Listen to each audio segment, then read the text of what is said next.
Greetings and welcome. My name is Veronica Marie, and I am an emotional wellness coach, a fitness coach, and a feminine wisdom practitioner. And I am passionate about helping people live a healthy and a happy life, even as I do the same. I do this by offering one on one coaching, group coaching, courses, classes, teachings. You can find me on TikTok and Instagram at VeronicaMarie.com, DOTCOM. And so it's on my heart and also on my mind today to talk about love. Love as a vibration, love as a state of being, and perhaps different ways of expressing love.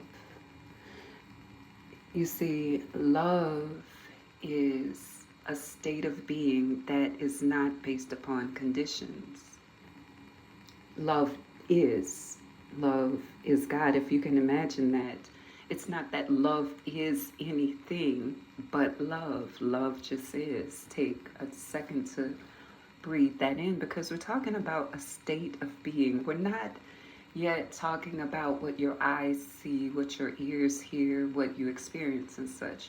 We're talking about a state of being that is at the very heart of everything that exists and everything that always has existed. We're talking about love as the life force that keeps cycles and seasons rolling and the cells in your body operating and energy circulating. Love that keeps us in this time, space, reality, and outside of it. Love as a state of being is something that you have to come to know because you know yourself. And here's where a lot of people have some issue. They do not know themselves at the core of their being. I'm talking about the spirit. They have no sense of beingness. They're very much plugged into what they see. That's why they say actions speak louder than words. What they experience, that's why they say love is action. And that's why they're searching for love. They're searching for unconditional love, not realizing that they are it. And I understand I'm talking about a very abstract concept, but if you could stretch your mind and your heart to breathe it in, love is who you are. You realize that you're not looking to be loved or searching for love or anything of that nature. What you're doing is existing as love. You're not existing in lack or trauma or the thing or the person that people overlooked. You're not existing as the black sheep or the one who always gets the shorter end of the stick. You see, when you have those stories about yourself, your state of being is not love, it's lack.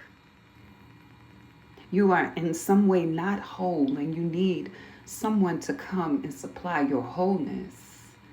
And here's where the dilemma starts. If you experience yourself as less than or disadvantaged or messed up or whatever these things are that we say, then you are not experiencing your own core self. And if you are not experiencing yourself as love, then someone else loving you, being in love, existing as love, is going to be foreign to you. You're going to start relying on your senses. And you will begin to move in distrust of your senses because your conditioning will come in and tell you all these stories and show you all these things about love that are not really love. But they are what you've been told love is. I could tell you that the sky is the ocean, but the sky is still not the ocean. And it doesn't matter how long you believed it, or how long you've lived by it, the sky is not the ocean. In the same way, it doesn't matter how long people have been telling you that love is action and love requires sacrifice and all of these ideas of love, it's still not that. Now, if you believe it, hats off to you. I'm talking about some people who are ready to evolve in a way that leads to stability, functionality, evolution, spirituality. Love is a state of being. Love is who and what you are. So if you were to start somewhere, start anywhere, I would get by myself and look at the stories I've been telling about myself. The stories of how I was conceived, how I was born, why I was born, what happened after that, who didn't want me, how I didn't have, how I was in lack or disadvantaged. I would replay all those stories. And even though those things happened, those things were not a reflection of who you are as a spirit being in a human body. It was things, they were things that happened. And things that happened don't become your identity unless you make them your identity. So if you were conceived in a manner that you feel was less than perfect, then okay, but what does that mean about your life? What does that mean about your conception? What does that mean about your birth, your existence, your purpose? Does it mean you were born at a disadvantage? Does it mean you were born in lack? Does it mean you were conceived in sin or some type of unwhole environment? No, the womb is whole and perfect. Conception is whole and perfect. The DNA you needed was whole and perfect. So if you're telling a story that is anything other than whole and perfect, you are not going to experience yourself as love. And consequently, you're going to have issues experiencing love with others. Where to start? I would start with what I just said, practicing that, replaying that over and over again, shifting the way you have associated your identity with things that have happened. You need to shift the way you have associated your identity with things that have happened. You may experience some unfortunate things, some misfortune, but that doesn't mean you are unfortunate. Understand that the stories and the conditionings of this time-space reality are cultural. They differ from family to family, person to person, region to region. In other words, they are unstable. So judging your life's happenings by anything that we have been conditioned to believe is going to lead to some type of untruth, some type of journey away from the self as love. It's inevitable.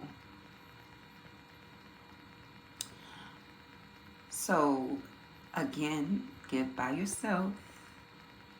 Listen to the stories you've told about yourself and observe how you have connected your identity to the thing you were describing and begin to separate that systematically. You are not what happened to you.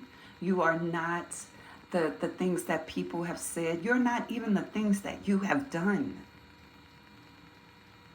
When you believe that you are, then you do not experience yourself as love. And like I said, there's going to be some problems in your experience of love with others because you see yourself as less than whole. So you're going to see others as less than whole. And you're going to believe that they do not love you, cannot love you. You're going to feel unworthy even when they do show love. You're going to sabotage it. because you don't see yourself, so you will not be able to see it from others. And that is the teaching on love today. My name is Veronica Marie, and you can find me at my website at VeronicaMarie.com. If any of this hit you and you want to go a little bit farther, a little bit deeper in your self-healing so you can know love, then sign up for a coaching session or look me up on social media. And that's it for the day. Peace and blessings be unto you, and we'll talk soon.